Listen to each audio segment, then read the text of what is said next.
बहुत समय पहले की बात है। एक हरे भरे जंगल के पास एक छोटा सा गांव था। उसी गांव में रहता था एक सीधा साधा लेकिन थोड़ा घमंडी गधा, जिसका नाम था गप्पू। गप्पू को हमेशा लगता था कि वह जंगल का सबसे जरूरी जानवर है। वह रोज कहता, मैं नहीं रहूं तो किसान कैसे हल चलाएगा। मैं ही असली राजा हूँ। एक दिन गप्पू ने देखा कि गांव में ढोल नगाड़े बज रहे हैं। लोग सजी धजी पोशाक पहनकर नाच रहे थे। गप्पू ने किसान से पूछा, आज इतना शोर क्यों? अगले ही दिन गप्पू जंगल पहुंचा और ऊंची आवाज में बोला, सुनो सब जानवरों, मेरी शादी होने वाली है।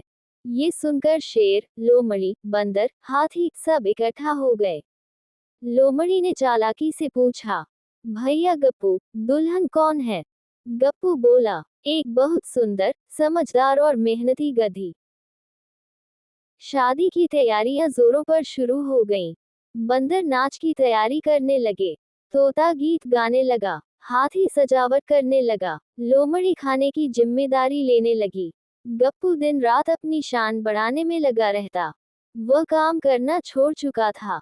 किसान परेशान हो गया। ये गधा अब काम नहीं करता, बस शादी शादी करता रहता है। शादी के दिन सब जानवर सज धज कर पहुंचे। तभी दुल्हन आई। नाम था चंपा गधी। वह बहुत मेहनती और समझदार थी। चंपा ने गप्पू से पूछा, शादी के बाद तुम क्या करोगे? गप्पू बोला, अब मैं राजा की तरह आराम करूंगा। ये सुनकर चंपा मुस्कुरा दी। शादी के बाद गप्पू बिल्कुल काम नहीं करता। एक दिन चंपा ने सख्ती से कहा, शादी का मतलब आराम नहीं, जिम्मेदारी होता है। गप्पू को अपनी गलती समझ आई। उसने फिर से मेहनत करना शुरू कर दिया। गांव वाले और किसान बहुत खुश हुए। गप्पू अब घमंडी नहीं, जिम्मेदार गधा बन चुका था। गप्पू गधा अब बदल चुका था।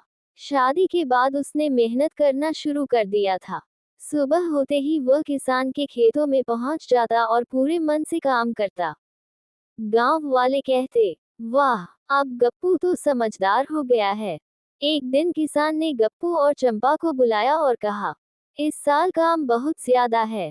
अगर तुम दोनों साथ दोगे, तभी फसल अच्छी होगी। गप्पू बोला, चिंता मत कीजिए, अब हम दोनों साथ मिलकर काम करेंगे। ये सब देखकर जंगल की चालाक लोमड़ी को जलन होने लगी। उसने सोचा, अगर गप्पू और चंपा यूं ही मेहनत करते रहे, तो सब इनकी तारीफ करेंगे। लोमड़ी ने गप्पू के कान में कहा, अरे गप्पू, इतना काम क्यों करता है? राजा लोग मेहनत नहीं करते।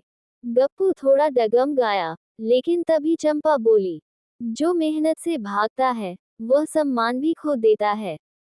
गप्पू को अपनी पुरानी गलती याद आ गई। गप्पू ने लोमड़ी से कहा, अब मैं तेरी बातों में नहीं आऊंगा। मेहनत ही मेरी असली पहचान है। लोमड़ी शर्मिंदा होकर चली गई। कुछ ही दिनों में खेतों में हरियाली छा गई। फसल बहुत अच्छी हुई। किसान ने खुश होकर कहा, गप्पू और चंपा सबसे अच्छे साथी हैं। गांव वालों ने उनके लिए छोटा सा सम्मान समारोह रखा। बंदर नाचे, तोते गाए और हाथी ने मिठाइयां बांटी। उस दिन गप्पू ने चंपा से कहा, अब मेरा सपना है कि हम दोनों बच्चों को मेहनत और जिम्मेदारी का मतलब सिखाएं। चंपा मुस्कुराई, यही तो असली खुशी है।